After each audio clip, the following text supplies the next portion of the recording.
Hi friends, स्वागत है आपका हमारे YouTube channel Allen geography UGC NET JRF में। दोस्तों, हम लोग बात कर रहे हैं क्लाइमेटोलॉजी में, और क्लाइमेटोलॉजी में ऑलरेडी हम लोग पहला टॉपिक है एटमॉस्फेयर स्ट्रक्चर एंड कंपोजिशन, उसको पढ़ चुके हैं। आज हम लोग सेकंड टॉपिक उसके आगे स्टार्ट करने वाले हैं, इंसोलेशन। तो आइए हम लोग जानते हैं चैप्टर में कि इंसोलेशन क्या है और उसका हमारे अर्थ के लिए क्या इम्पोर्टेंस है। तो चलिए देखते हैं, स्टार्ट करते हैं हम लोग इंसोलेशन। जैसा कि आपको स्लाइड में दिख रहा होगा, इंसोलेशन इसको हिंदी में कहते हैं सूर्य तप। तो आज हम लोग इसी पे बात करने वाले हैं, ठीक है।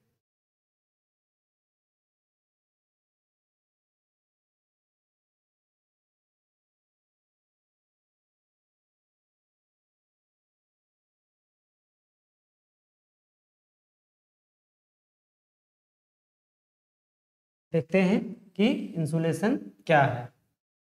जैसा कि सभी जानते हैं कि जो हमारा अर्थ है, तो अर्थ पे जो एनर्जी का सबसे प्रमुख स्रोत है वो क्या है, वो है सन।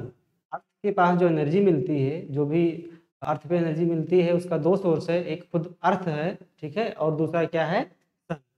तो जो अर्थ का अर्थ पे एनर्जी का सबसे मेजर सोर्स है वो क्या है, सूर्य है। क्या है, सूर्य है। अर्थ पे जो टोटल एनर्जी को अगर हम 100 मान लें, तो 100 में से अगर देखा जाए तो 99 पॉइंट लगभग 8%, या कहें तो 99.9% जो एनर्जी का सोर्स है वो क्या है, सूर्य है, ठीक है। इसके अतिरिक्त खुद अर्थ के इंटीरियर भाग से, जैसे हम जियोथर्मल एनर्जी पढ़ते हैं या डिफरेंट डिफरेंट टाइप की जो एनर्जी पढ़ते हैं, वो भी अर्थ पे एनर्जी का एक सोर्स है। लेकिन जो सबसे प्रोमिनेंट सोर्स है वो है सन। सन से जो टोटल एनर्जी अर्थ को मिलती है वो लगभग 99.8% मिलती है। और इसी एनर्जी के माध्यम से जो हमारा अर्थ का पूरा इकोसिस्टम है, जिसको हम बायोस्फीरिक इकोसिस्टम बोलते हैं, पूरा अर्थ का सिस्टम इसी से संचालित होता है, ठीक है। अगर ये एनर्जी में डिसबैलेंस होता है, कभी भी जब बिगड़ता है, तो अर्थ पे क्या होगा, डिफरेंट डिफरेंट टाइप की प्रॉब्लम क्रिएट होती है, जैसे सन की एनर्जी कम हो जाए या अधिक हो जाए। इसको हम आगे देखेंगे क्लाइमेट चेंज जैसे चैप्टर में, कि जब एनर्जी बढ़ती है या एनर्जी घटती है तो उसका सन के ऊपर क्या इम्पैक्ट पड़ता है। तो हम लोग जाना कि जो है पृथ्वी पर ऊर्जा का प्रमुख स्रोत क्या है, मेजर सोर्स क्या है, सन है। अब आइए देखते हैं कि इंसोलेशन क्या है, सूर्य तप। सूर्य तप क्या है, सूर्य तप बेसिकली क्या है, ये है आपका सन, ठीक है, और ये आपका अर्थ। तो जो सन है, सन का स्ट्रक्चर हम अगले पीपीटी में देखते हैं। यहाँ पर बस इतना जान लेते हैं कि जो सन का एक पार्ट है उसको बोलते हैं फोटोस्फीयर। क्या बोलते हैं, फोटोस्फीयर, यानी प्रकाश मंडल जिसको बोलते हैं। तो जो सन का एक पार्ट है फोटोस्फीयर, या इसकी लेयरिंग जब हम पढ़ेंगे तब जानेंगे। तो जो सर की वाह सतह है, सॉरी सूर्य की जो वाह सतह है फोटोस्फीयर, तो फोटोस्फीयर से आने वाला जो इनकमिंग सोलर रेडिएशन है, यानी फोटोस्फीयर से जो एनर्जी निकल रही है शार्ट वेव के फॉर्म में, किस वेव के फॉर्म में, शार्ट वेव के फॉर्म में, यानी जो सूर्य से आने वाला इनकमिंग सोलर रेडिएशन है, इसके जो वाह लेयर है फोटोस्फीयर से शार्ट वेव के फॉर्म में, उसी को हम लोग क्या बोलते हैं, उसी को बोलते हैं इंसोलेशन। या इसको ऐसे बोल सकते हैं आप कि सूर्य से आने वाला जो इनकमिंग सोलर रेडिएशन होता है उसको बोलते हैं इंसोलेशन, यानी सूर्य तप। बस सूर्य तप कुछ नहीं है, बस सन से आने वाला जो इनकमिंग सोलर रेडिएशन है उसी को हम लोग बोलते हैं सूर्य तप। इसमें इतना ये ध्यान रखना है कि जो सूर्य से आने वाली जो रेडिएशन है वो किस फॉर्म में होती है, शार्ट वेव यानी लघु तरंग के रूप में होती है। आगे हम देखेंगे कि सूर्य से लघु तरंग क्यों निकलती है, या उसका जो उससे जो एनर्जी रिलीज होती है, रेडिएशन होता है, वो लघु तरंग के रूप में ही क्यों होता है। तो हम लोगों ने जाना कि सूर्य तप क्या है। यहाँ पर एक बात और क्लियर करना चाहते हैं कि कभी भी अगर एग्जाम में आपको ये दे देता है, एक दूसरे रूप में समझना चाहते हैं सूर्य तप को, तप में एक ध्यान रखना है, जो सूर्य तप होता है ये हमेशा जो इनकमिंग सोलर रेडिएशन होता है आपका, उसमें से जो एल्बिडो होता है वो माइनस करने पर हमको प्राप्त होता है। यानी जो सन से पूरी एनर्जी, वहां से चलता है यहाँ से शॉर्ट वेव के फॉर्म में और अर्थ तक पहुंचता है, तो अर्थ तक पूरा रेडिएशन नहीं पहुंच पाता है, बल्कि कुछ अर्थ के सरफेस से और हमारा जो एटमॉस्फेयर है वहां से टकरा के क्या हो जाता है, वापस हो जाता है। यानी जिस फॉर्म में आता है उसी फॉर्म में वापस हो जाता है। अगर शॉर्ट वेव के फॉर्म में आया तो शॉर्ट वेव के फॉर्म में क्या हो गया, वापस हो गया। तो ये एनर्जी तो हमको अर्थ को प्राप्त नहीं हुई, तो इसलिए हम सूर्यातप में जो एल्बिडो होता है उसको काउंट नहीं करते हैं। तो ये बहुत ही इंपॉर्टेंट है, इसको आपको ध्यान रखना है कि इंसोलेशन में कौन से भाग को सम्मिलित करते हैं, केवल उसी भाग को सम्मिलित करते हैं जो हमारे अर्थ के इकोसिस्टम को चलाने में क्या करता है, मदद करता है। क्योंकि एल्बिडो जिस फॉर्म में आता है वो बिना कुछ उसमें परिवर्तन हुए सीधे क्या हो जाता है, वापस हो जाता है। इसीलिए इनकमिंग सोलर रेडिएशन में से जब हम एल्बिडो को माइनस कर देते हैं तो हमें क्या प्राप्त होता है, सूर्यातप प्राप्त होता है। तो क्या जाना कि सूर्यातप क्या है, ठीक है, और इसका सोर्स क्या है। आगे देखते हैं।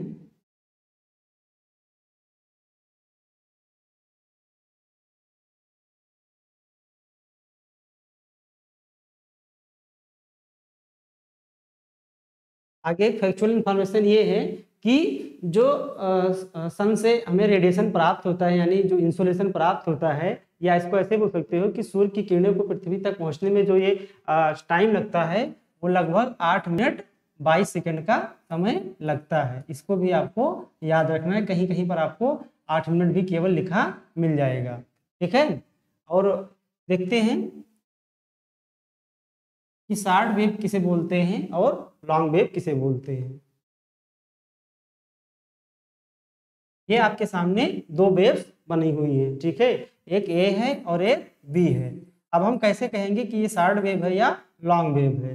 तो वेवलेंथ कैसे काउंट करते हैं, जो इसका ऊपर उठा हुआ भाग होता है, ये वाला भाग होता है,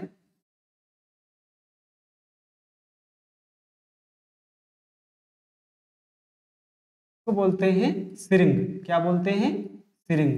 और जो इसका नीचे वाला भाग होता है इसको बोलते हैं गर्त। तो ये सिरिंग हो गया, ये सिरिंग हो गया, ये गर्त हो गया, ये गर्त हो गया। ये जो दो सिरिंग है, दो सिरिंग के की जो डिस्टेंस होती है इसी को बोलते हैं वेव लेंथ, ठीक है। जैसे यहाँ पर दिखाई स्पष्ट है कि जो इसका दो सिरिंग अगर हम लेते हैं तो इसके बीच की डिस्टेंस क्या है, कम है, और इसके बीच की डिस्टेंस ज्यादा है। तो ऐसे बोल सकते हैं कि ये क्या है, लॉन्ग वेव रेडिएशन है, और ये क्या है, शॉर्ट वेव रेडिएशन है। आप ऐसा बोल सकते हैं कि दो सिरिंग के बीच की डिस्टेंस को हम क्या बोलते हैं, वेवलेंथ बोलते हैं, या दो गर्त के बीच के डिस्टेंस को क्या बोलते हैं, वेवलेंथ बोलते हैं। और एक टर्म है आवृत्ति। क्या है, आवृत्ति, जिसको इंग्लिश में बोलते हैं फ्रीक्वेंसी। फ्रीक्वेंसी क्या है, फ्रीक्वेंसी को जैसे मान लीजिए कोई पॉइंट रख दिया गया, तो इस पॉइंट से 1 सेकंड में जितनी वेव्स गुजरेंगी उसको क्या बोलते हैं, उसका फ्रीक्वेंसी बोलते हैं। जैसे वेव्स में क्या काउंट करते हैं, या तो इस सिरिंग को काउंट करेंगे और या तो गर्त को काउंट करेंगे। मान लीजिए 1 सेकंड में यहाँ से 5 सिरिंग गुजरता है, तो इसकी फ्रीक्वेंसी क्या हो गई, 5 हो गई, ठीक है। मान लीजिए यहाँ से कितना गुजरेगा, क्योंकि इसकी वेवलेंथ बड़ी है तो इसकी फ्रीक्वेंसी क्या होगी, कम होगी।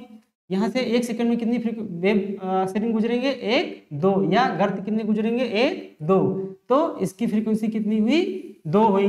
तो इससे क्या पता चला कि अगर वेवलेंथ बड़ी है तो फ्रीक्वेंसी क्या होगी, कम होगी। अगर वेवलेंथ छोटी है तो फ्रीक्वेंसी क्या होगी, हमेशा ज्यादा होगी। यानी अगर वेवलेंथ की बात की जाए तो वेवलेंथ का व्युत्क्रमानुपाती होगा किसका, फ्रीक्वेंसी का, ठीक है, किसका, फ्रीक्वेंसी का। ये संबंध आपका होता है, फ्रीक्वेंसी को हमेशा एन से डिनोट करते हैं, आवृत्ति को किससे दिखाते हैं, स्मॉल एन से दिखाते हैं। ये आपका जो छोटा छोटा कंसेप्ट है इसको याद रखना है, क्योंकि जब आगे बोला जाएगा कि शॉर्ट वेव है या लॉन्ग वेव है तो आपको समझने में आसानी हो कि कोई वेव शॉर्ट क्यों है, कैसे है, और कोई लॉन्ग क्यों है, या फ्रीक्वेंसी जैसे शब्दों का जब प्रयोग किया जाएगा तो आपको कंफ्यूजन नहीं होना चाहिए कि ये क्या है। फ्रीक्वेंसी क्या है कि किसी भी पॉइंट से 1 सेकंड में जो है गुजरने वाले तरंगों की संख्या, उसको क्या बोलते हैं, फ्रीक्वेंसी बोलते हैं। और जब आप देख सकते हैं कि यदि वेवलेंथ बड़ी है तो फ्रीक्वेंसी क्या होगी, आपकी कम होगी। आपने यहाँ पर देखा कि वेवलेंथ बड़ी है तो फ्रीक्वेंसी कम है, और यदि वेवलेंथ को छोटा कर दिया जाए तो फ्रीक्वेंसी आपकी बढ़ जाएगी। इसलिए इस वेवलेंथ और फ्रीक्वेंसी में क्या होता है, व्युत्क्रमानुपाती संबंध होता है। तो ये रहा हमारा इंसुलेशन और उसका इंट्रोडक्शन।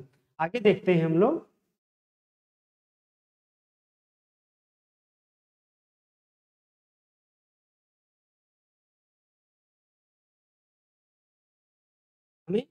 हमने यहाँ पर बताया है स्ट्रक्चर ऑफ सन, यानी सन की संरचना कैसी है। क्योंकि इस टॉपिक में बहुत बार आगे जब हम प्रयोग करेंगे, जो यहाँ पर लिखा गया है क्रोमोस्फीयर, फोटोस्फीयर, इन शब्दों का प्रयोग करेंगे, ठीक है, तो आप लोगों को परेशानी ना हो कि ये शब्द कहाँ से आए या इन शब्दों का मतलब क्या है। इसीलिए उसे पढ़ने से पहले हमने यहाँ पर एक स्लाइड बनाई, स्ट्रक्चर ऑफ सन, यानी सन की संरचना कैसी है इसके बारे में जानने के लिए। वैसे हम लोग इसको ऑलरेडी एस्ट्रोनॉमी में पढ़ेंगे आगे, तो वहाँ पर इसके बारे में डिटेल नॉलेज निकालेंगे कि सन का स्ट्रक्चर कैसा है, ठीक है, कैसे वर्क करता है, और बहुत सारी चीज़ें हमें वहाँ पर सीखना है कि इसकी एज कितनी है, या अगर ये ख़त्म हो जाएगा तो क्या होगा, या इसका डिस्ट्रॉय कैसे होगा, इसका फॉर्मेशन कैसे होगा, ये सब बातें हम लोग एस्ट्रोनॉमी में देखेंगे। बशर्ते कि यहाँ पर हमें कुछ इंफॉर्मेशन सन के बारे में जानना जरूरी है, क्योंकि इसमें जो सन से रिलेटेड टर्मिनोलॉजी है उसमें क्या किया जाएगा, प्रयोग किया जाएगा। तो आप लोगों को कोई दिक्कत समझने में ना हो कि ये टर्मिनोलॉजी कहाँ से आई है। इसके स्ट्रक्चर को समझने से पहले हम लोग जानते हैं इसका कंपोजिशन, कि सन किससे निर्मित है। तो सन में मुख्यतः 3 चीजों से बना है, हाइड्रोजन, हीलियम और हैवियर एलिमेंट जैसे अन्य सारी गैसें, जिसमें सबसे अधिक मात्रा में क्या है आपका हाइड्रोजन है, लगभग 90, और 8.1% क्या है इसमें हीलियम है, और 0.1% अन्य एलिमेंट्स है। कहीं कहीं पर आपको ये हाइड्रोजन 90% मिल जाएगा और हीलियम कितना मिल जाएगा, 10%। तो इससे आपको घबराने की जरूरत नहीं है, क्योंकि केवल इसमें हाइड्रोजन और हीलियम नहीं है, बल्कि कुछ अन्य क्या है, हैवियर एलिमेंट भी शामिल है। इसलिए इसमें मुख्य रूप से इसका कंपोजिशन क्या है, हाइड्रोजन है, हीलियम है और हैवियर कुछ एलिमेंट्स हैं, ठीक है। तो होता क्या है सन में कि जो ये हाइड्रोजन है, सबसे अधिक मात्रा में हाइड्रोजन पाया जाता है, हाइड्रोजन हल्की गैस है, और दूसरा क्या है, हीलियम है। तो हाइड्रोजन लगातार क्या हो रहा है, हीलियम में परिवर्तित हो रहा है, और इससे क्या हो रही है, एनर्जी निकल रही है। इसी से एनर्जी का जनरेशन होता है। हाइड्रोजन का किस में परिवर्तन हो रहा है, हीलियम में, और इस प्रोसेस को क्या बोलते हैं, न्यूक्लियर फ्यूजन। आप लोगों ने पढ़ा होगा फिजिक्स में, न्यूक्लियर फ्यूजन यानी नाभिकीय संलयन होता है। यहाँ पर क्या होगा, नाभिकीय संलयन होगा। तो न्यूक्लियर फ्यूजन में होता क्या है कि 2 छोटे छोटे जो नाभिक होते हैं वो मिलकर बड़े नाभिक का निर्माण करते हैं, ठीक है। तो यहाँ पर कौन सा नाभिक है, एक हाइड्रोजन का और एक हीलियम का।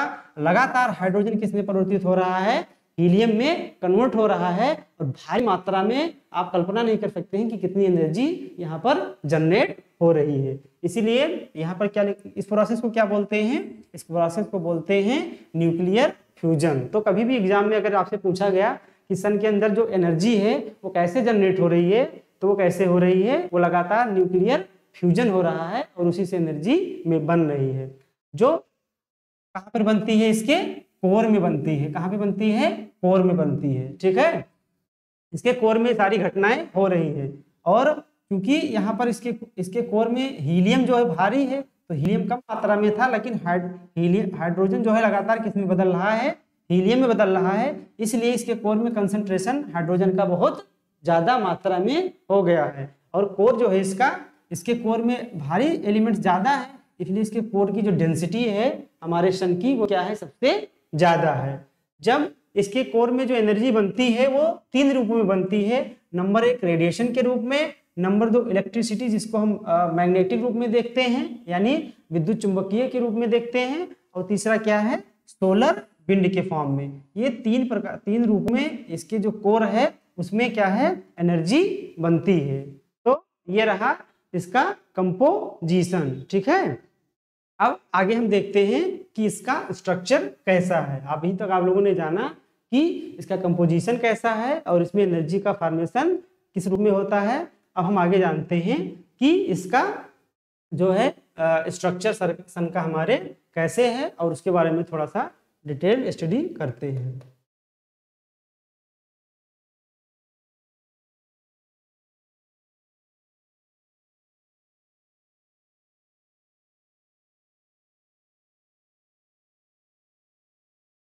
चलिए देखते हैं यहीं पर।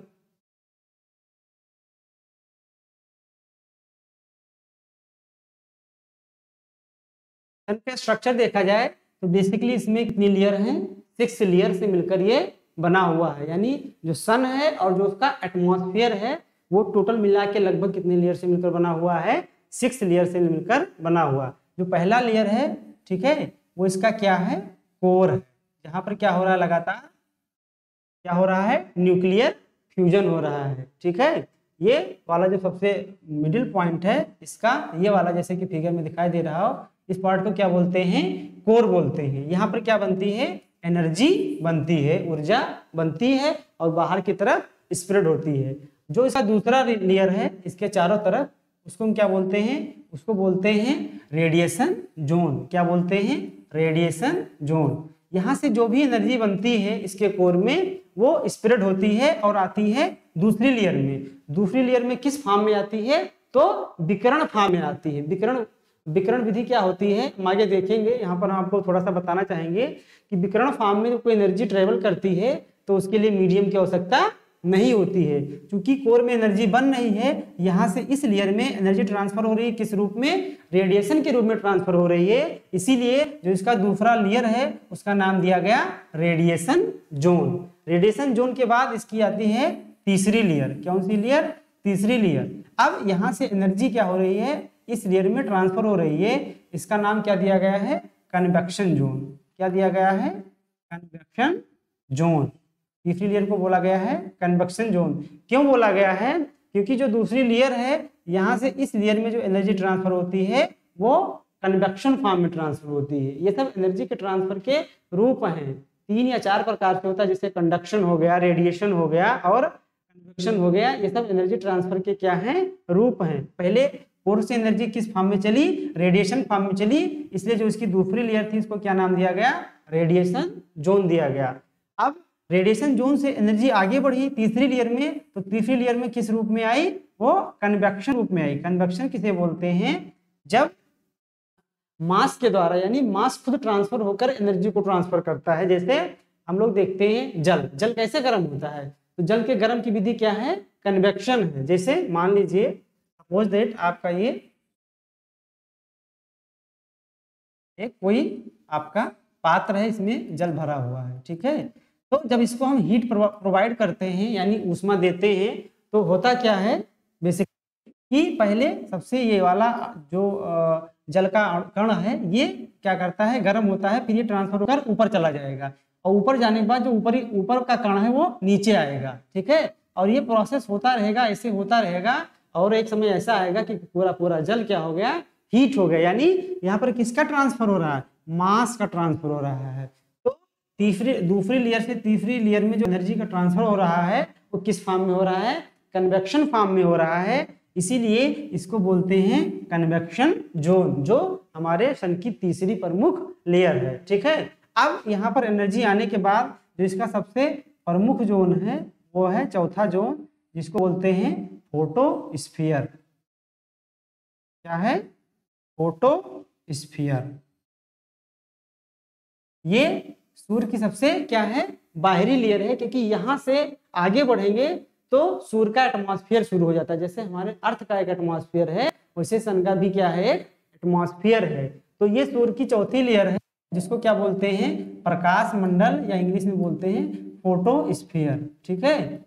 यहीं से क्या है कि हम लोगों को रेडिएशन के रूप में क्या मिलती है, एनर्जी मिलती है। यानी जो हमारे पास इनकमिंग रेडिएशन आता है, प्राप्त होता है, ठीक है, वो कहाँ से निकल के आता है, प्रकाश मंडल से निकल के आता है। कभी कभी होता क्या है कि जो यहाँ पर न्यूक्लियर फ्यूजन होता है, ठीक है, वो भारी मात्रा में होने लगता है। क्या होने लगता है, भारी मात्रा में होने लगता है। इसलिए यहाँ से क्या होता है, इलेक्ट्रॉन और प्रोटॉन की क्या निकलती है, एक तरह से धारा निकलने लगती है और ये प्रकाश मंडल से होते हुए कहाँ चली जाती है, हम लोग अर्थ के एटमॉस्फेयर में चली जाती है। यानी जहाँ पर हमारा एटमॉस्फेयर है उस एटमॉस्फेयर में ये इलेक्ट्रॉन और प्रोटॉन की धारा पहुंच जाती है। इसको क्या बोलते हैं, सोलर विंड बोलते हैं। क्या बोलते हैं, सोलर विंड बोलते हैं। ये बातें हमको याद रखनी है कि ये क्या होती है, सोलर विंड। ये होती है इलेक्ट्रॉन और प्रोटॉन की बेसिकली क्या होती है, एक धारा होती है, इतना तेजी से निकलती है, ये धारा के रूप में बन जाती है। और दूसरी बात ये याद रखना है कि प्रकाश मंडल से क्या होता है, कभी कभी बहुत ज्यादा मात्रा में एनर्जी बाहर निकलने लगती है, वो होती है आयनिक गैसों की एनर्जी। ये जो प्रकाश मंडल है आपका, इस प्रकाश मंडल से कभी कभी क्या होती है, जो आयनिक गैसें होती हैं वो ज्यादा मात्रा में बाहर निकलती हैं और ये जलती हुई रूप में आपको दिखाई देंगी। जैसे लगेगा कि कहीं पर ये जल रही है कोई चीजें और आपके एटमॉस्फेयर की तरफ आगे बढ़ रही है, जिसको क्या बोलते हैं, सौर ज्वाला या सोलर फ्लेयर बोलते हैं, सौर ज्वाला। इसको भी हमें क्या करना है, याद रखने की जरूरत है। आपका जो प्रकाश मंडल है, ठीक है, इसकी जो मोटाई है वो हर जगह समान नहीं है, कहीं पर ये ज्यादा मोटा है और कहीं पर ये बहुत पतला है। तो इसकी सतह है, ये कहीं पर मोटा है कहीं पर पतला है, तो उसे क्या बोलते हैं, ग्रेन्यूल बोलते हैं। क्या बोलते हैं, ग्रेन्यूल।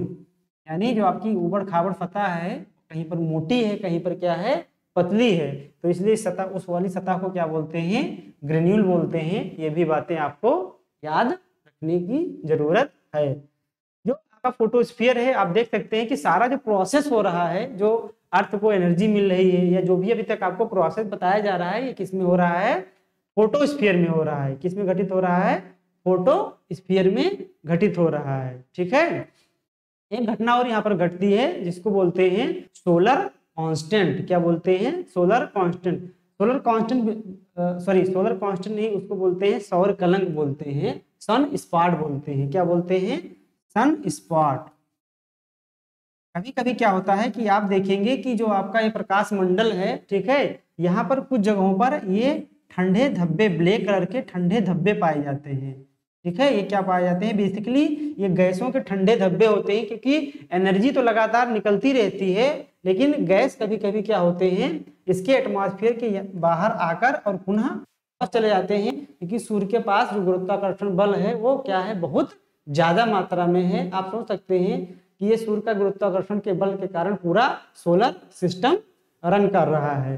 तो होता क्या है कि कभी कभी जो यहाँ से गैसें आती हैं, एनर्जी निकलती हैं, ये गैसें इसके जो आपका फोटोस्फीयर है, फोटोस्फीयर के बाहर जाने के बाद पुनः वापस आ जाती हैं। तो जैसे यहाँ से निकलती हैं, ठंडी हो जाती हैं, पुनः यहाँ पर वापस आ जाती हैं, तो ये यहाँ पर क्या बन जाते हैं, ब्लैक स्पॉट बन जाते हैं। इसी ब्लैक स्पॉट को क्या कहते हैं, सन स्पॉट बोलते हैं। ठीक है, और ये सन स्पॉट का एक चक्र होता है, एक विद्वान ने दिया था, उसको बोलते हैं सन स्पॉट साइकिल।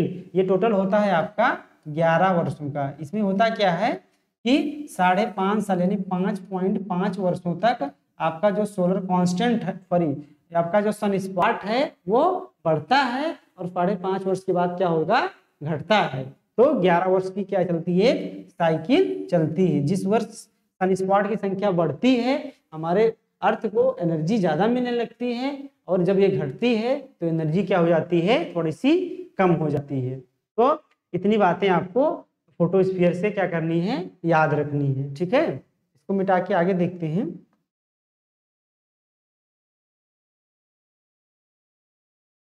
ये आपको लेयर यहाँ पर ये इसलिए बताया जा रहा है क्योंकि फ्यूचर के एग्जाम में कहीं भी इसको ये पूछा जा सकता है, या हम लोग आगे देखेंगे जब क्वेश्चन सॉल्व करेंगे इसके लास्ट में, कि किसी ना किसी एग्जाम में ये अवश्य क्या हुआ, पूछा गया होगा। इसलिए इसके लेयर को पढ़ना क्या है, बहुत ही जरूरी है।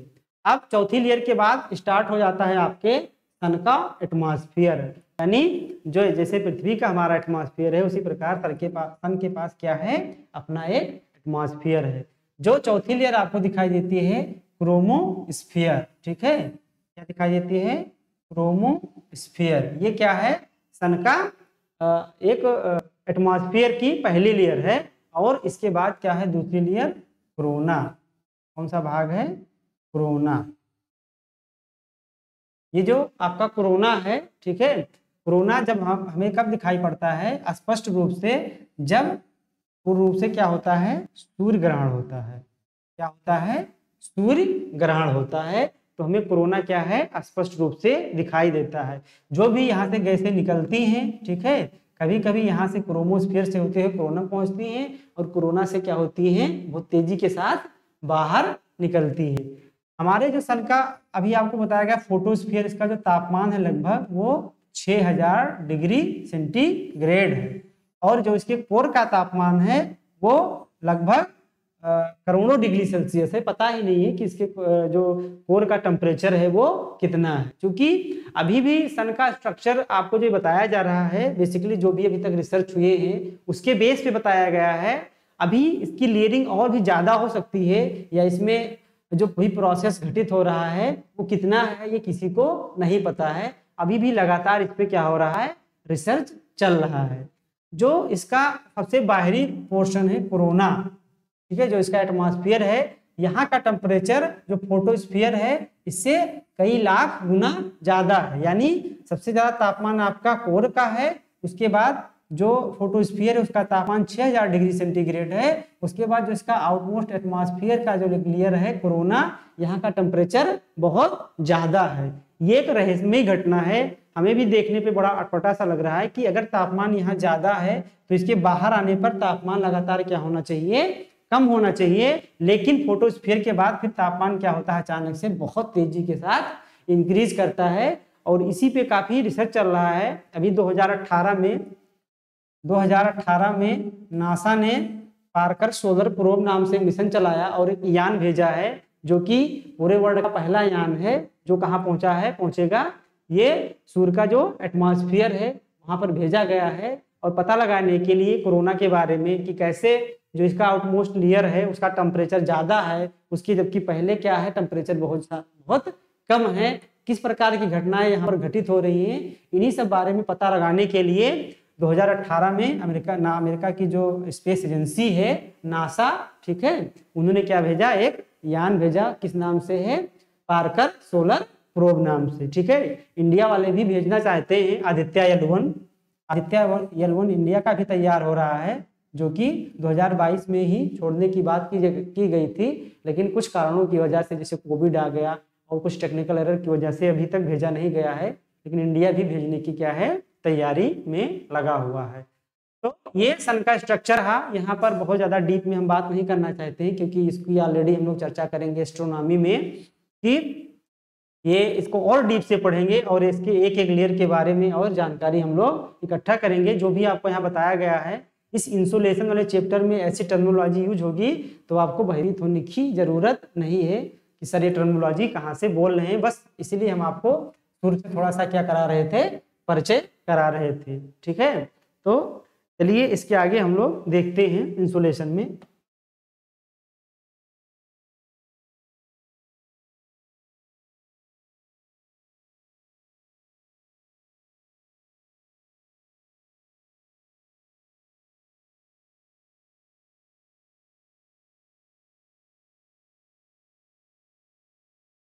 एक शब्द यहाँ पर लिखा दिखाई होगा आप लोगों को, सोलर कांस्टेंट, ठीक है, सौर स्थिरांक जिसको बोलते हैं।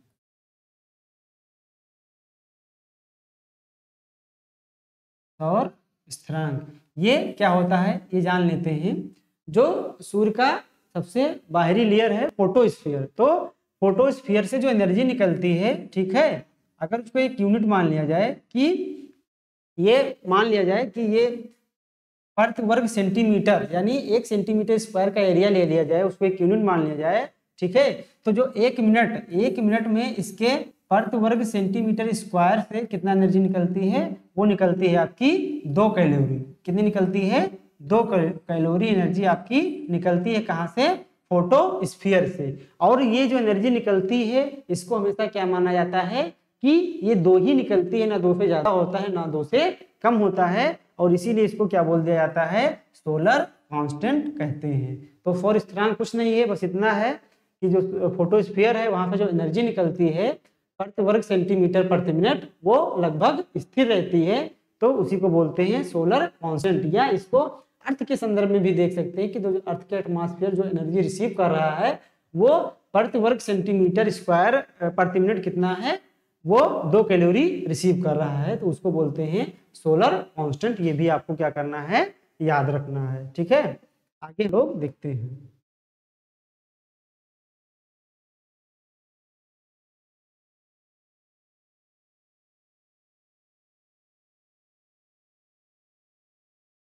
एक पॉइंट यहाँ पर और जानने की जरूरत है कि जो सन से एनर्जी हम लोग रिसीव करते हैं, यानी अर्थ को एनर्जी जो मिलती है वो दो रूपों में मिलती है, ठीक है।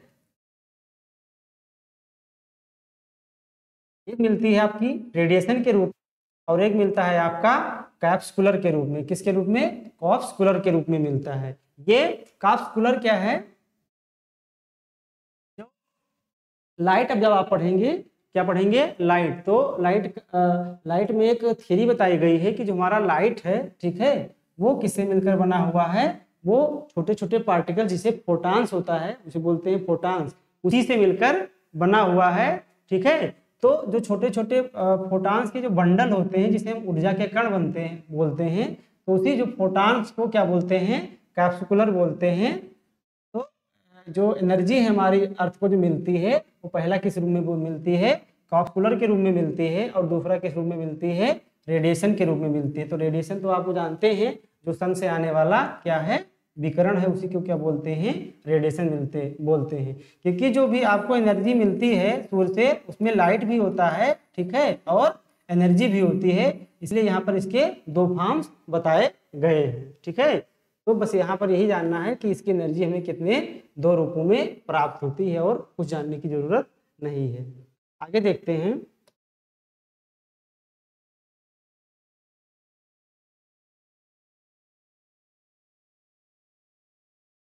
मैकेनिज्म ऑफ सोलर रेडिएशन, ठीक है। क्या है? मैकेनिज्म ऑफ सोलर रेडिएशन, यानी जो सूर्य से हमें ऊर्जा मिल रही है, ठीक है, जो भी हम सूर्य से ऊर्जा प्राप्त कर रहे हैं, तो इंसोलेशन के रूप में, जिसको हम सौर विकिरण या इंसोलेशन बोलते हैं, उसका मैकेनिज्म कैसे है, यहाँ पर हम ये जानेंगे कि सूर्य से जो हमें ऊर्जा मिल रही है वो शॉर्ट वेव के रूप में मिल रही है। तो क्यों शॉर्ट वेव के रूप में मिल रही है, या अर्थ पे जो भी एनर्जी इमिट हो रही है वो लॉन्ग वेव के रूप में हो रही है, तो क्यों हो रही है? इसमें पहला हम देखेंगे बेंस डिस्प्लेसमेंट लॉ, यानी बेंस का विस्थापन नियम, ठीक है। बेंस एक विद्वान थे जिन्होंने अपना क्या दिया था? विस्थापन नियम दिया था। तो उन्होंने ये बताया था कि अगर कोई ऑब्जेक्ट है जहां से क्या इमिट हो रही है? एनर्जी इमिट हो रही है, तो जो इसका एब्सोल्यूट टेम्परेचर जितना अधिक होगा, इन्होंने क्या बताया कि मान लीजिए कोई बॉडी है जो क्या कर रही है? खुद से, किसी दूसरे की सहायता से नहीं, बल्कि क्या कर रही है? खुद से जो है क्या बना रही है? एनर्जी, ठीक है, एनर्जी यानी रेडिएशन इमिट कर रही है। तो जो ये एनर्जी जो इमिट करती है, तो जो इसका एब्सोल्यूट टेम्परेचर होगा वो जितना अधिक होगा, तो जो इससे निकलने वाला रेडिएशन है, ठीक है, तो उसकी वेवलेंथ क्या होगी? उतनी छोटी होगी। फिर से देखते हैं कि इन्होंने ये बताया, अगर कोई बॉडी है, ठीक है, कोई भी बॉडी जो क्या कर रही है? एनर्जी रेडिएशन क्या कर रही है? इमिट कर रही है। तो इन्होंने बताया कि इस बॉडी का जो एब्सोल्यूट टेम्परेचर है वो जितना अधिक होगा, तो इससे निकलने वाली जो रेडिएशन होगी उसकी वेवलेंथ क्या होगी? उतनी ही छोटी होगी। यानी इन्होंने जो इसका टेम्परेचर है, ठीक है, टेम्परेचर और रेडिएशन किसी भी विकिरण की जो वेवलेंथ थी उसमें कौन सा रिलेशन बताया? उन्होंने विपरीत क्या बताया? रिलेशन बताया, ठीक है। तो जितना अधिक टेम्परेचर बढ़ाओगे तो जो उससे एनर्जी इमिट होगी, तो जो उसका विकिरण और जो उसका उस रेडिएशन का वेवलेंथ होगा वो क्या होगा? छोटा होता जाएगा। तो अब आप आसानी से जान सकते हैं कि जो हमारा सन है उससे शॉर्ट वेव रेडिएशन क्यों आती है, क्योंकि सन का जो टेम्परेचर है वो क्या है? बहुत ज्यादा है, और जैसे जैसे टेम्परेचर आप बढ़ाते जाएंगे वैसे वैसे आपकी वेवलेंथ क्या है? ये छोटी हो जाएगी, ये वेवलेंथ छोटी हो जाएगी। वेवलेंथ आपको पता है, आप चाहे दो सिरिंग ले लीजिए या चाहे दो गर्त ले लीजिए, उसके बीच की क्या होती है? दूरी होती है। तो इन्होंने ये रूल दिया, ठीक है, इसको आपको याद रखना है कि बिन्स महोदय ने क्या कहा था। अगला देखते हैं, Stefan Boltzmann law of radiation. एक विद्वान थे स्टीफन बोल्ट्जमैन, इन्होंने भी रेडिएशन के बारे में क्या दिया था? एक रूल दिया था, एक नियम दिया था, जिसको हमें जानने की क्या है? जरूरत है, ठीक है। इन्होंने क्या बताया था? इन्होंने बताया था कि अगर कोई बॉडी, ठीक है, मान लीजिए कोई बॉडी है और वो क्या कर रही है? एनर्जी जनरेट कर रही है। तो इन्होंने बताया था कि ये कितना एनर्जी जनरेट करेगी। तो इन्होंने बताया जो एनर्जी, ये जो एनर्जी यहाँ से फ्लो होगा वो कितना होगा, रेडिएशन कितना होगा, तो वो कितना होगा, इस बॉडी का जो एब्सोल्यूट टेम्परेचर है उसके चतुर्थ घात के समानुपाती होगा। क्या होगा, उसके चतुर्थ घात के समानुपाती होगा। मतलब क्या है इसका, कि यदि इसका टेम्परेचर मान लीजिए 2 डिग्री है, ठीक है, 2 डिग्री है, लेकिन तो इससे कुछ एनर्जी इमिट हो रही होगी, रेडिएशन निकल रहा होगा। लेकिन इन्होंने ये बताया कि यदि इसका टेम्परेचर हम मान लीजिए बढ़ा देते हैं 4 डिग्री, ठीक है, तो इससे एनर्जी कितनी निकलेगी, तो इससे एनर्जी निकलेगी 4 के पावर 4, यानी 4 को हम 4 बार क्या करेंगे, मल्टीप्लाई करेंगे, उतनी एनर्जी निकलेगी। तो ये बताया, बात किसने बताई थी, स्टीफन बोल्ट्जमैन महोदय ने बताई थी। आई होप आप लोग अच्छे से समझे होंगे कि इन्होंने क्या कहा था। इन्होंने यही कहा कि कोई बॉडी जो रेडिएशन क्या करती है, इमिट कर रही होगी, तो वो कितनी मात्रा में रेडिएशन इमिट करेगी, यानी उससे जो एनर्जी लगातार निकल रही है रेडिएशन फॉर्म में, रेडिएटिव फॉर्म में, वो कितनी निकलेगी, वो डिपेंड करेगा इसके एब्सोल्यूट टेम्परेचर पे। आप टेम्परेचर जितना बढ़ाएंगे उसके चतुर्थ घात के बराबर एनर्जी क्या होगी, आपकी बढ़ती जाएगी। और इसका संबंध इन्होंने बताया R प्रोपोर्शनल T के पावर 4, ठीक है। तो ये बातें आपको क्या है, याद रखनी है दोनों लोगों की, एक तो विंस की और एक स्टीफन बोल्ट्जमैन की, ठीक है। तो आप लोग जान गए होंगे कि सूर्य से जो निकलने वाली ऊर्जा है उसको हम शॉर्ट वेव क्यों बोलते हैं, और इसी प्रकार से जो अर्थ से निकलती है एनर्जी उसको हम लॉन्ग वेव क्यों बोलते हैं, क्योंकि इन्होंने ऑलरेडी बताया क्या है कि अगर कोई बॉडी जो टेम्परेचर क्या करती है, ऊष्मा या एनर्जी रेडिएट करती है, बनाती है, तो उसका टेम्परेचर जैसे जितना ज्यादा बढ़ाओगे आपका वेवलेंथ उतना छोटा हो जाएगा। अर्थ का टेम्परेचर सूर्य की तुलना में क्या है, बहुत ही नगण्य है। तो क्या होगा कि जो अर्थ से जो रेडिएशन निकलेगा, जो भी इमिट करेगी एनर्जी, वो किस फॉर्म में निकलेगी, लॉन्ग फॉर्म में निकलेगी, क्योंकि अर्थ का टेम्परेचर क्या है, कम है। अगर इसकी वेवलेंथ इस तरह रहेगी तो अर्थ की इस तरह रहेगी, ठीक है। वेवलेंथ का फ्रीक्वेंसी से क्या होता है, विपरीत संबंध होता है। तो ये दोनों नियम जो कि क्लाइमेटोलॉजी की बहुत ही इंपॉर्टेंट नियम है, इंसुलेशन में लगातार प्रयोग होते रहेंगे, आपको जानने की जरूरत है, ठीक है। आगे देखते हैं हम लोग।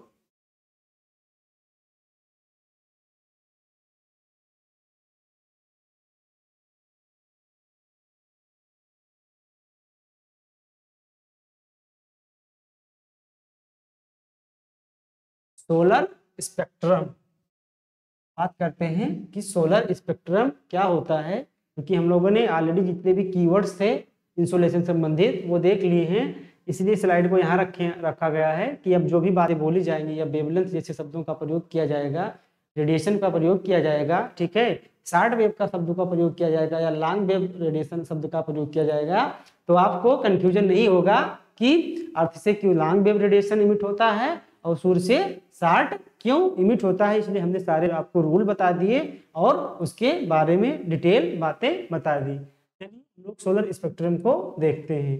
सोलर स्पेक्ट्रम क्या है, जो मान लीजिए ये आपका क्या है, सन है और ये है आपका अर्थ, ठीक है। यहाँ से इंसुलेशन लगातार हमें अर्थ को क्या हो रहा है, प्राप्त हो रहा है, ठीक है।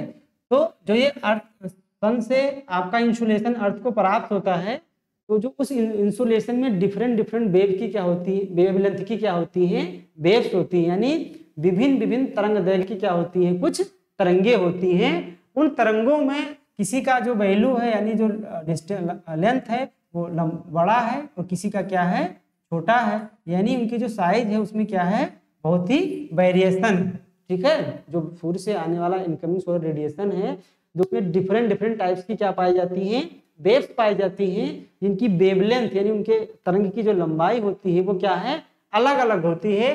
तो उन्हीं तरंग की लंबाई को, उन्हीं तरंगों को असेंडिंग ऑर्डर में, या आप असेंडिंग ऑर्डर में रखिए या डिसेंडिंग ऑर्डर में रखिए, ठीक है। असेंडिंग ऑर्डर में अरेंज करने को या डिसेंडिंग ऑर्डर में अरेंज करने के बाद जो पैटर्न बनता है उसी को बोलते हैं सोलर स्पेक्ट्रम, यानी जिसको क्या बोलेंगे, सोलर स्पेक्ट्रम बोलते हैं, ठीक है। जो इनकमिंग सोलर रेडिएशन आपका आ रहा है उनसे, उसमें जो डिफरेंट टाइप्स की वेव्स पाई जाती हैं, ठीक है। उनका वेव्स क्या होता है, वेव्स की वेव्स लेंथ क्या होती हैं, डिफरेंट होती हैं, तो उन्हीं को क्या करना है, आपको एक क्रम में लगाना है। आप असेंडिंग रूप में लगा दीजिए या डिसेंडिंग रूप में लगा दीजिए, जैसे कि यहाँ पर लगाया गया है। किस रूप में? असेंडिंग रूप में लगाया गया है। पहले शॉर्ट वेव को रखा गया है और बाद में लॉन्ग वेव को रखा गया है। तो इसी क्रम में लगाने पर आपको एक क्या मिला? पैटर्न मिला, एक प्रतिरूप का निर्माण हुआ, और इसी प्रतिरूप को क्या कहते हैं? सोलर स्पेक्ट्रम बोलते हैं। ठीक है, बस सोलर स्पेक्ट्रम और कुछ नहीं है। अब आइए हम लोग देखते हैं कि जो सन से आने वाला इनकमिंग सोलर रेडिएशन है उसमें कौन कौन सी वेवलेंथ की वेव्स पाई जाती हैं। ठीक है, तो सूर्य से जो आने वाला इनकमिंग सोलर रेडिएशन है, मुख्य रूप में उसमें 7 प्रकार की क्या पाई जाती हैं? सोलर वेव 7 प्रकार की क्या पाई जाती हैं? वेव्स पाई जाती हैं, जिसमें पहला वेव्स क्या है? पहला वेव्स है आपका गामा। क्या है? गामा। ठीक है, गामा के बाद क्या है आपका? X rays. क्या है? X rays. पहले है आपका गामा, जिसका रेंज यहाँ पर दिया गया है नैनोमीटर में। आपको इसके रेंज को याद रखने की जरूरत नहीं है, बस आपको इसका क्रम याद रखना है। जहां पर रेंज याद रखने की जरूरत आएगी आपको बताया जाएगा। तो पहले क्या है? गामा। गामा के बाद क्या है? X raise. एक्स रेज के बाद क्या है? UV rays. यूवी वही अल्ट्रा वायलेट जो हम लोगों ने एटमॉस्फेयर में पढ़ा था। ठीक है, पहले गामा रेज, उसके बाद एक्स रेज, उसके बाद अल्ट्रा वायलेट। अल्ट्रा वायलेट के बाद क्या है आपका? Visible raise. क्या है? विजिबल है। विजिबल के बाद क्या है? इंफ्रारेड। इंफ्रारेड के बाद क्या है? माइक्रोवेव। माइक्रोवेव के बाद क्या है? Radio wave. ये आपका, ठीक है, बढ़ते क्रम में दिया गया है। यानी सबसे छोटा जो तरंग की वेव से वो कौन सी है? गामा है। उसके बाद एक्स रे, उसके बाद यूवी रे, उसके बाद विजिबल। विजिबल के बाद क्या आएगा आपका? इंफ्रारेड। इंफ्रारेड के बाद माइक्रोवेव। माइक्रोवेव के बाद रेडियो वेव। ये क्रम आपको क्या रखना है? याद रखने की जरूरत है। एग्जाम में आपको असेंडिंग ऑर्डर या डिसेंडिंग ऑर्डर में पूछा जा सकता है। अब आइए हम इसमें से कुछ रेज के बारे में डिटेल से पढ़ते हैं, क्योंकि इसके बारे में डिटेल से जानना जरूरी है। जैसे आपको गामा रेज के बारे में बस इतना याद रखना है, इसकी रेंज याद रखने की जरूरत नहीं है। दूसरा क्या है? X rays. ठीक है, तीसरा क्या है आपका? Ultraviolet. तो अल्ट्रा वायलेट किरणें आपको बताया गया था कि ये बहुत ही हानिकारक होती है, इससे डिफरेंट टाइप की डिजीज हो जाती है। ठीक है, इसी को रोकने के लिए हमारे समताप मंडल में एक महत्वपूर्ण गैस पाई जाती है, जिसका नाम क्या है? ओजोन गैस, जो कि आने वाले इसी अल्ट्रावायलेट को क्या करता है? शोक लेता है और हमारी क्या करता है? विभिन्न बीमारियों से रक्षा करता है। तो जो अल्ट्रावायलेट वेव्स है वो आपकी 3 प्रकार की पाई जाती है। ठीक है, ये कितनी प्रकार की हैं? अल्ट्रावायलेट ए, अल्ट्रावायलेट बी और अल्ट्रावायलेट सी। ठीक है, अल्ट्रावायलेट ए, बी और सी।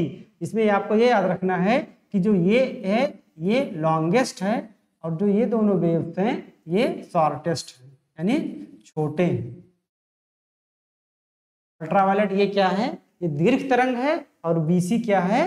शॉर्टेस्ट यानी लघु तरंग है। इसको आपको यहाँ पर याद रखना है। बस इतना यूवी रेज के बारे में आपको जानने की जरूरत है। आगे देखते हैं।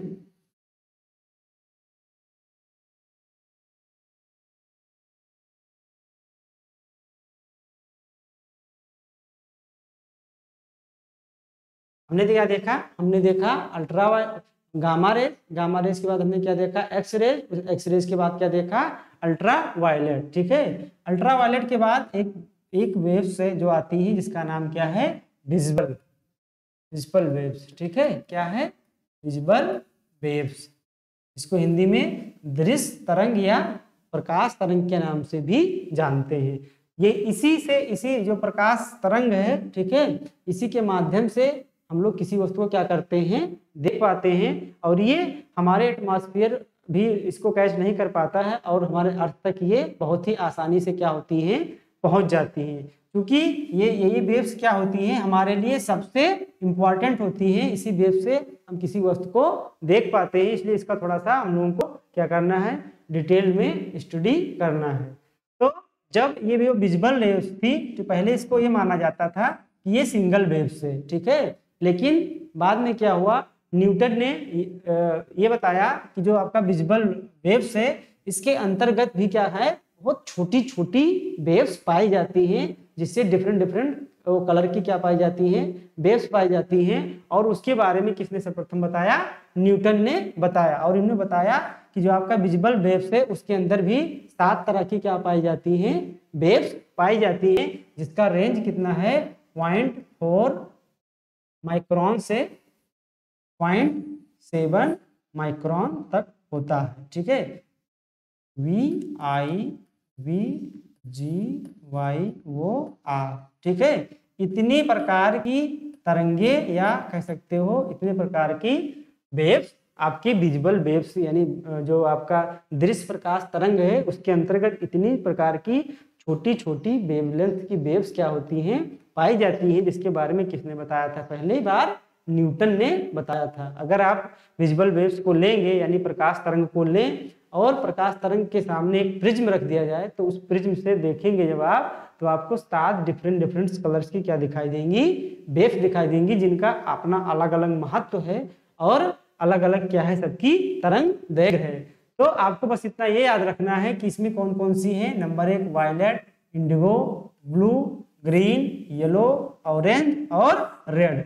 जो वायलेट है, ठीक है, यहाँ पर लिखा हुआ है, जो वायलेट है आपका इसकी शुरुआत होती है 0.4 माइक्रोन से, ये छोटी होती है इन सातों में, और सबसे रेड वाली होती है सबसे लंबी, जिनकी वेवलेंथ की जिस वेव की वेवलेंथ कितनी है 0.7 माइक्रोन। ठीक है, तो इतनी बातें आप लोगों को क्या रखनी है, याद रखनी है इसमें बस, और इसमें कुछ ज्यादा जानने की जरूरत हमें नहीं है। अगला वेव्स क्या है, इंफ्रारेड। अगला क्या है इसके बाद विजुअल के बाद इंफ्रारेड। इंफ्रारेड के बाद क्या याद रखना है आपको, माइक्रोवेव। माइक्रोवेव्स के बाद क्या रखना है याद, रेडियो वेव्स। ठीक है, तो इतने सोलर स्पेक्ट्रम में इतने आपको तरंगों को याद रखना है, और जो भी जिस तरंग की आपको विशेषता बताई गई है उस तरंग की विशेषता को भी क्या रखना है, याद रखना है, क्योंकि एग्जाम में आपसे इनको असेंडिंग या डिसेंडिंग ऑर्डर में पूछ लेगा। इससे ज़्यादा इसमें जानने की हमें ज़रूरत नहीं है, नहीं तो ये साइंस बन जाता है, वो प्योर साइंस हो जाएगा। उसी प्रकार आपको जो भी हमने सन का स्ट्रक्चर बताया था उसमें भी क्रम ही पूछेगा कभी भी आपसे, क्योंकि जो सबसे मेन पार्ट होता है जो वो होगा पहले कोर के बाद आपको जो बताया गया था रेडिएशन जोन के बाद कन्वेक्शन जोन बताया गया था या कन्वेक्टिव जोन बताया गया था। उसके बाद आपको क्या बताया गया था, फोटोस्फीयर के बाद क्रोमोस्फीयर के बाद कोरोना। तो जो ये असेंडिंग या डिसेंडिंग क्रम आपको बताया जा रहा है ये एग्जाम पॉइंट ऑफ व्यू से बहुत ही इंपॉर्टेंट है, और इसी को हमेशा क्या करना है, आपको याद रखना है। कल हम लोग इससे आगे पढ़ेंगे। आज के लिए इतना ही, धन्यवाद।